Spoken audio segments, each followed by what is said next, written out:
Police વડા વિકાસ સહાયે સરકારી કર્મચારીઓએ પણ ટ્રાફિક નિયમોનું કડક પાલન કરવા સૂચના આપવામાં આવી છે।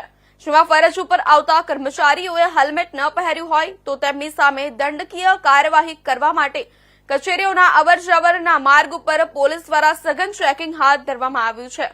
જેમાં બનાસકાંઠા જિલ્લામાં પણ જિલ્લા પોલીસ વડા અક્ષયરાજ મકવાણાની સૂચનાથી જિલ્લા ટ્રાફિક શાખા દ્વારા કુલ 74 કેસ કરી ₹37,000નો દંડ વસૂલ કરવામાં આવ્યો છે। તેમજ પાલનપુર પશ્ચિમ શહેર ટ્રાફિક દ્વારા 85 કેસ કરી ₹42,500નો દંડ વસૂલ કરવામાં આવ્યો હતો। જ્યારે પાલનપુર શહેર પૂર્વ ટ્રાફિક દ્વારા 36 કેસ કરી ₹18,000નો દંડ કરવામાં આવ્યો હતો અને ડીસા શહેર ટ્રાફિક દ્વારા 17 કેસ કરી કુલ ₹6,000નો દંડ કરી કુલ 212 કેસ કરી ₹1,03,500નો દંડ વસૂલ કરવામાં આવ્યો છે। જ્યારે આરટીઓ એનસી 38 જ્યારે વીઓસી 49 કેસ કરવામાં આવ્યો હોવાનું પોલીસ સૂત્રોએ જણાવ્યું હતું।